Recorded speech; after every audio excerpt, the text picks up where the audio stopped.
Students, today we will see what are reactive intermediates. आज हम देखेंगे कि reactive intermediates क्या होता है. देखो, first of all we will see what is reactive intermediate. After that we have to focus more on the stability of reactive intermediates. चलो देखते हैं कि पहले reactive intermediates क्या होता है. सबको मालूम है, इसलिए मैंने पहले से ही लिख के रखा है. रिएक्शन यानी bond breaking and bond making process. क्या होता है रिएक्शंस के अंदर? रिएक्टेंट्स होते हैं, सबस्ट्रेट एंड रिएक्टेंट्स, मतलब सबस्ट्रेट एंड रिएजेंट्स मिला के रिएक्टेंट्स हो गए. उनकी रिएक्शन हो गई तो पहले मिलेगा आपको ट्रांजिशन स्टेट, जो कि अनस्टेबल है, उसकी पोटेंशियल एनर्जी हाई है. This transition state is converted to the this is converted to the reactive intermediate. I am using Ri. And finally, reactive intermediates are converted to the product. So here, this is not necessary that in all reactions, reactive intermediates are formed. There are certain reactions where reactive intermediates are not formed. वो अलग बात है, वो बाद में देखेंगे. अभी we have to focus on reactive intermediates type. So there are number of types of reactive intermediates formed depending on the reactants which are participating in the reaction. But since this is chemistry of carbon compound, so we are interested only in carbocations, carbanions and carbon free radicals. What is this? Carbocation क्या होते हैं, कैसे होते हैं? ये trivalent है, यानी कि तीन ही बॉन्ड फॉर्म हो गए. और हमारा फॉर्मल चार्ज देखेंगे तो इसके पास खाली तीन इलेक्ट्रॉन्स है, एक यहाँ पे, यहाँ पे, यहाँ पे. इसकी वजह से पॉजिटिव चार्ज आ रहा है. लेकिन कुल मिला के यहाँ पे तीन बॉन्ड या तो हाइड्रोजन हो सकती है, हाइड्रोजन के साथ या किसी और ग्रुप के साथ. उसके पास 6 इलेक्ट्रॉन्स है. सो ये बन गया electron deficient species because less than its octet. 8 electron नहीं है इसके पास. अभी यहाँ पे कितने इलेक्ट्रॉन्स है? 1 2 3 4 एंड 5. फॉर्मल चार्ज इसलिए नेगेटिव आया, लेकिन कुल मिला के ये 2 और 3 बॉन्ड के 6, देर आर 8 इलेक्ट्रॉन्स. सो ये हो गया electron rich species. Finally I move toward the carbon free radicals. In carbon free radical there is odd electron. If you count number of electrons on this carbon, that will be 7, 1 from this and 6 from these bonds, so still less than 8. So it is again an electron deficient species. So इसमें हमें carbocation and carbon free radicals electron deficient मिल रहे हैं, ये याद में रखो. और ये जो कार्बेनियन है that is electron rich species. तो ये कैसे फॉर्म होते हैं वो क्विकली रिवाइज करेंगे. तेरा पहले बता दिया कि रिएक्शन में बॉन्ड मेक होता है, बॉन्ड ब्रेक होता है. So bond breaking process दो टाइप के होते हैं, that will go into more detail during my next lecture. या तो होमोलिसिस, लिसिस यानी ब्रेक होना, होमो यानी इक्वली ब्रेक होना, हेट्रोलिसिस यानी अनइक्वली ब्रेक होना. या तो बॉन्ड, आपको मालूम है कि यहाँ पे 2 शेयर पेयर इलेक्ट्रॉन्स है किसी भी बॉन्ड के अंदर. तो अगर ये ब्रेक होता है इक्वली, यानी एक इलेक्ट्रॉन यहाँ पे गया, एक इलेक्ट्रॉन यहाँ पे गया, तो आपको हमेशा फ्री रेडिकल्स, यानी होमोलिसिस हुआ तो फ्री रेडिकल्स मिलेंगे. हेट्रोलिसिस हुआ तो या तो 2 इलेक्ट्रॉन इसकी तरफ जाएंगे या तो 2 इलेक्ट्रॉन इसकी तरफ जाएंगे, depending upon the inductive effect और इन मोर डिटेल इलेक्ट्रोनेगेटिविटी. सो इंडक्टिव इफेक्ट देखो यहाँ पे काम आएगा. सो यहाँ पे अगर B के पास 2 इलेक्ट्रॉन चले गए तो डेफिनेटली वहाँ पे नेगेटिव चार्ज आएगा, और इसके पास से ये 2 इलेक्ट्रॉन चले गए, इसके ऊपर पॉजिटिव चार्ज आएगा. Similarly here. सो इसी तरह कार्बोकैटायन एंड कार्बेनियंस फॉर्म होते हैं. यहाँ पे मैंने खाली कैटायंस एंड एनायंस लिखा क्योंकि कार्बन यूज नहीं किया, मैंने जनरल फॉर्मेट में लिखा. So this is quick revision of reactive intermediates. लेकिन हमें फोकस करना है स्टेबिलिटी ऑफ रिएक्टिव इंटरमीडिएट्स, क्योंकि ये स्टेबिलिटी पार्ट हमें डिफरेंट रिएक्शंस के अंदर, डिफरेंट मैकेनिज्म्स के अंदर यूज करना है. सो अभी हम देखेंगे न्यू पॉइंट इसके अंदर ही, स्टेबिलिटी ऑफ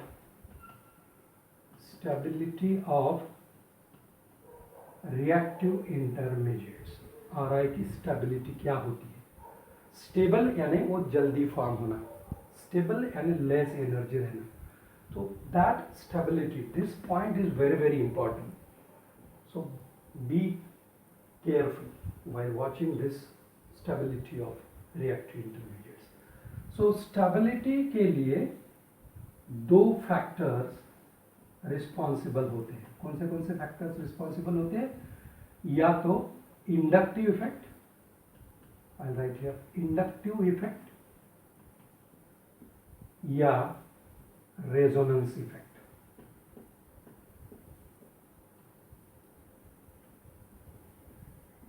एक और पॉइंट इफेक्ट अफेक्ट करता है, वो फैक्टर है हाइपर कॉन्जुगेशन. लेकिन हाइपर कॉन्जुगेशन पे हम यहाँ पे नहीं देखने वाले. यहाँ पे देखेंगे इंडक्टिव इफेक्ट कैसा अफेक्ट करता है स्टेबिलिटी पे, and next one is how resonance is affecting the stability of reactive intermediates. So खाली दो ही पॉइंट हम देखने वाले हैं. So first of all will start with inductive effect.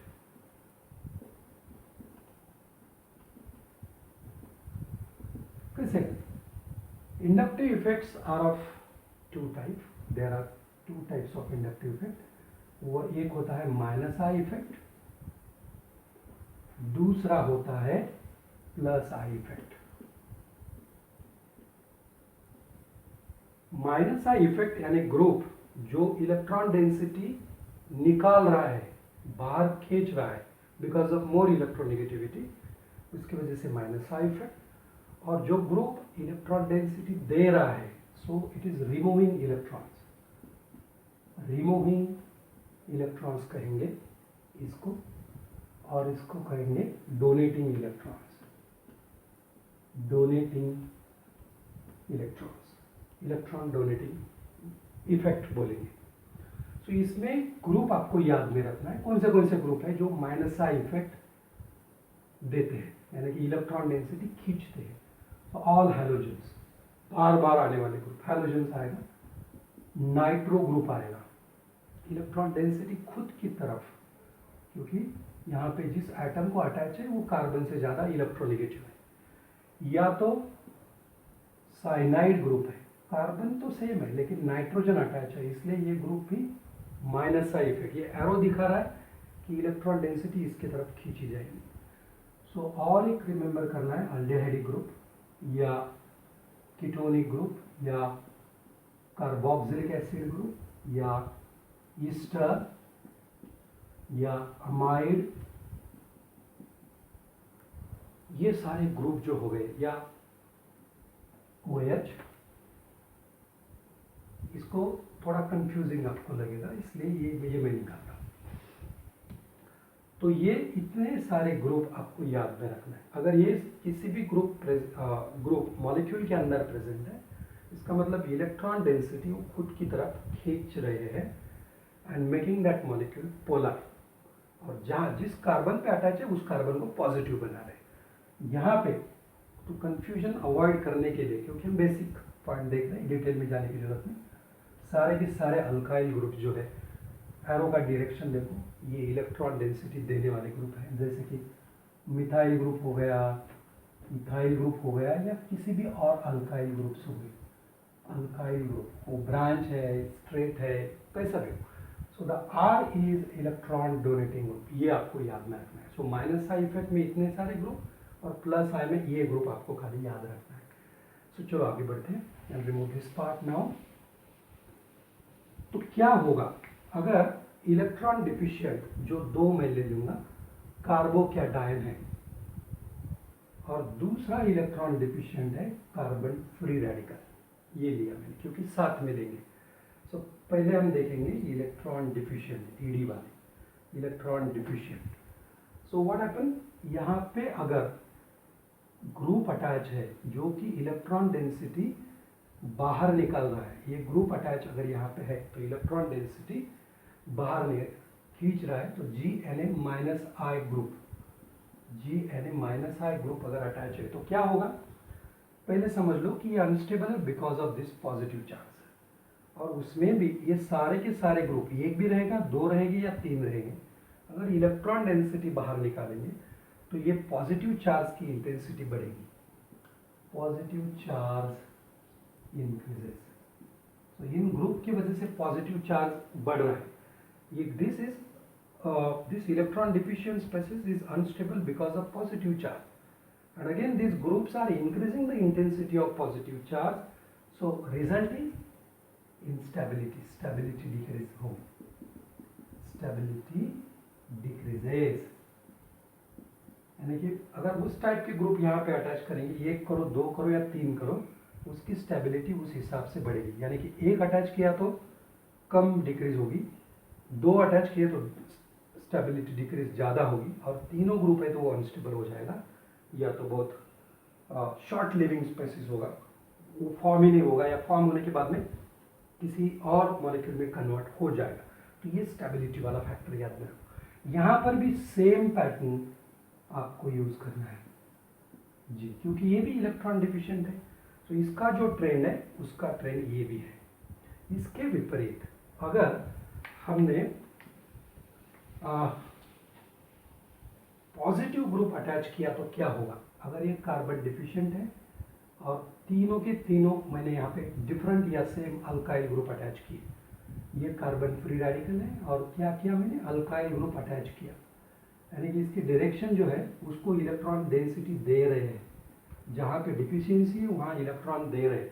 ये अनस्टेबल है because of positive charge, electron deficient centre, और ये ग्रुप उसको इलेक्ट्रॉन डेंसिटी दे रहे हैं। तो क्या होगा? पॉजिटिव चार्ज की इंटेंसिटी डिक्रीज होगी, डिक्रीजेस, पॉजिटिव चार्ज डिक्रीजेस। अगर पॉजिटिव चार्ज कम हो रहा है किसी भी वजह से तो उसकी स्टेबिलिटी बढ़ेगी। So stability will increases, stability increase, दोनों भी केस में। यानी कि अगर एक अल्काइल ग्रुप अटैच है तो मोर स्टेबल होगा, 2 होगा तो उससे ज़्यादा स्टेबल होगा, और तीनों अल्काइल ग्रुप अटैच है तो उससे ज़्यादा वो स्टेबल हो जाएगा। सो स्टेबिलिटी इंक्रीज करने के लिए आपको खाली देखना है कि जिस पर पॉजिटिव या डॉट है, ऑड इलेक्ट्रॉन है, उसके ऊपर कितने अल्काइल ग्रुप अटैच है, उसके हिसाब से आप उसकी स्टेबिलिटी डिसाइड कर पाओगे। सो ये हो गया ये। इसका एक एग्जाम्पल कोट करने के बाद में मैं रेजोनेंस पे शिफ्ट करूँगा। क्या है? अगर मैं यहाँ पे लिखूँ CH3 प्लस, यानी कि मिथाइल कार्बोकैटायन, अब क्या करूँगा मैं? एक हाइड्रोजन अल्काइल ग्रुप यानी मिथाइल ग्रुप से मैं रिप्लेस करूँगा, यानी कि एक अल्काइल ग्रुप मैंने यहाँ पे अटैच किया, यहाँ पे पॉजिटिव चार्ज है। अभी क्या करूँगा मैं? एक ही हाइड्रोजन रखूँगा और 2 मिथाइल ग्रुप अटैच करूँगा, मिथाइल ग्रुप यानी अल्काइल ग्रुप, और यहाँ पे मैंने 3 ग्रुप अटैच करना है। So I will attach 3 alkyl group, यहाँ पे पॉजिटिव चार्ज है। सो आपको मालूम है ये मिथाइल कार्बोकैटायन है, ये इथाइल कार्बोकैटायन है, ये आइसोप्रोपाइल कार्बोकैटायन है, और एक टर्शरी ब्यूटाइल कार्बोकैटायन है।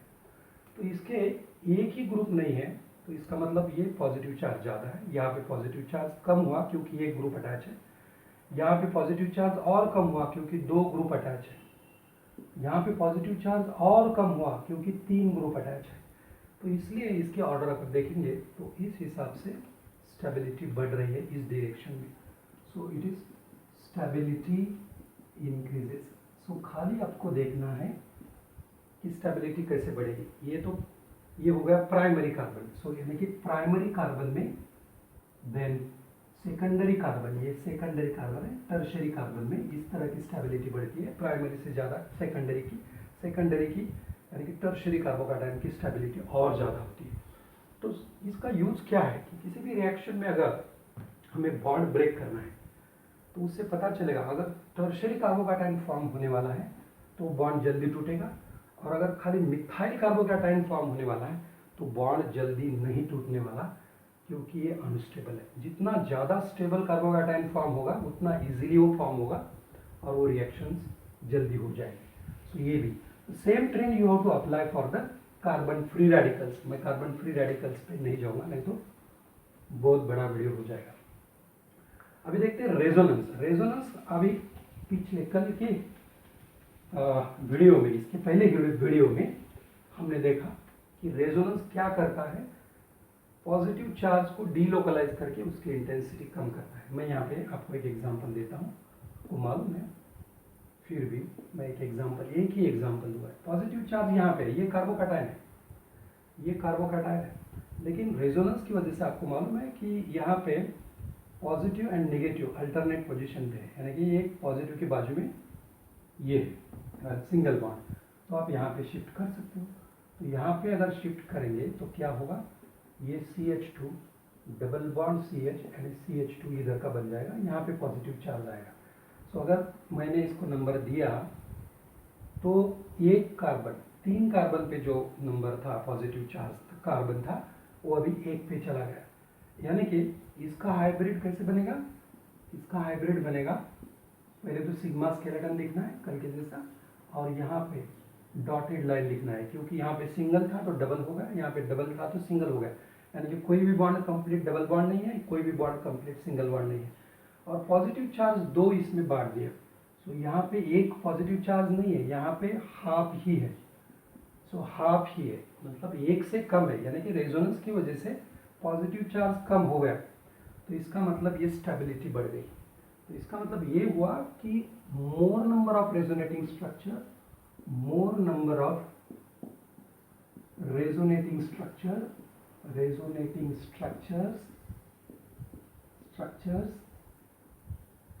more stability, more stable carbocation.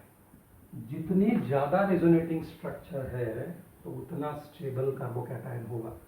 अगर इसने 5 रेजोनेटिंग स्ट्रक्चर बनाए होते तो ये चार्ज बनता 1/5, यानी बहुत कम, 1 का 5वां भाग, बहुत कम। तो इसकी स्टेबिलिटी बढ़ाने के लिए number of resonating structures you need to increase.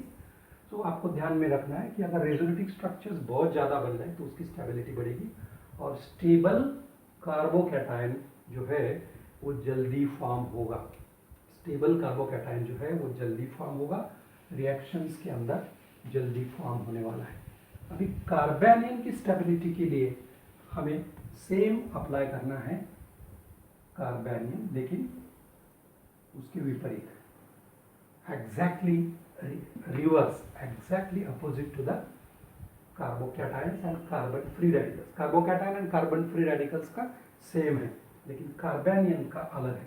कार्बेनियन में क्या होता है, नेगेटिव चार्ज है, और ये अनस्टेबल क्यों है, because of negative charge. So any group that will decrease the negative charge will increase the stability. तो यहाँ पे हमें क्या चाहिए, ऐसा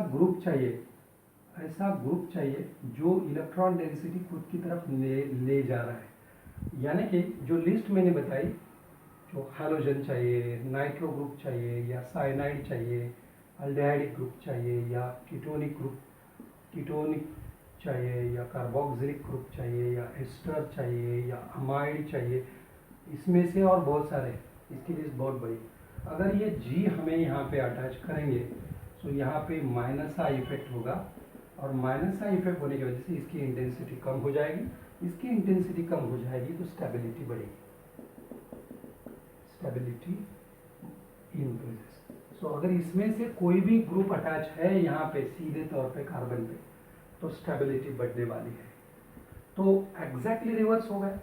तो यहाँ पे अगर ऐसा ग्रुप मैंने अटैच किया जो कि इलेक्ट्रॉन डेंसिटी दे रहा है, यानी कि इसके विपरीत, इसके अपोजिट G दे रहा है, जैसे कि G = R, यानी अल्काइल ग्रुप है, तो नेगेटिव चार्ज की इंटेंसिटी बढ़ेगी। अगर नेगेटिव चार्ज की इंटेंसिटी बढ़ेगी तो स्टेबिलिटी डिक्रीज होगी,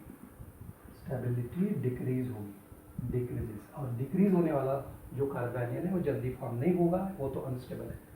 सो ये हो गया इंडक्टिव इफेक्ट में, ये हो गया inductive effect.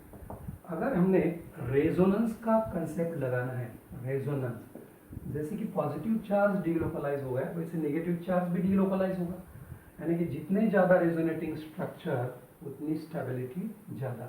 So same pattern हमने यहाँ पे लिखना है, more number of resonating structure, resonating structures, more stable carbanion, more stable carbanion. So लगभग रेजोनेंस के बारे में सेम पॉइंट हम अप्लाई कर रहे हैं, लेकिन इंडक्टिव इफेक्ट के बारे में अपोजिट पॉइंट अप्लाई कर रहे हैं। उसमें भी इंडक्टिव इफेक्ट कार्बोकैटायन और कार्बन फ्री रेडिकल के लिए सेम है, उसमें खाली अल्काइल ग्रुप अटैच होना चाहिए, स्टेबिलिटी बढ़ेगी। ये ग्रुप अगर उसमें अटैच रहा, ये ग्रुप अगर उसमें अटैच रहा तो स्टेबिलिटी डिक्रीज होगी। सो माइनस आई इफेक्ट के लिए स्टेबिलिटी कार्बोकैटायंस की बढ़ेगी। सो ये शॉर्ट लिंक मैं यहाँ पे लिखूंगा और ये स्टॉप करूँगा। सो स्टेबिलिटी यहाँ पे लिखूंगा, स्टेबिलिटी ओके, पहले लिखूंगा रिएक्टिव इंटरमीडिएट, उसमें लिखूंगा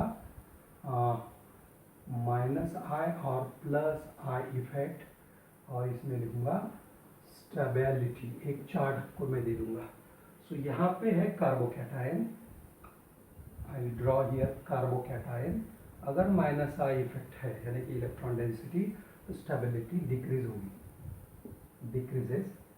अगर कार्बोकैटायन है, माइनस आई की जगह पे प्लस आई इफेक्ट है यानी कि देने वाला है, तो स्टेबिलिटी इंक्रीजेस, इंक्रीजेस। और अगर कार्बेनियन है तो माइनस आई है तो इंक्रीज होगी, इंक्रीजेस। एंड अगर कार्बेनियन है प्लस आई है तो stability decreases, exactly reverse. Minus I यानी बहुत सारे ग्रुप, NO2 etc, प्लस आई यानी आर ग्रुप और सेम है।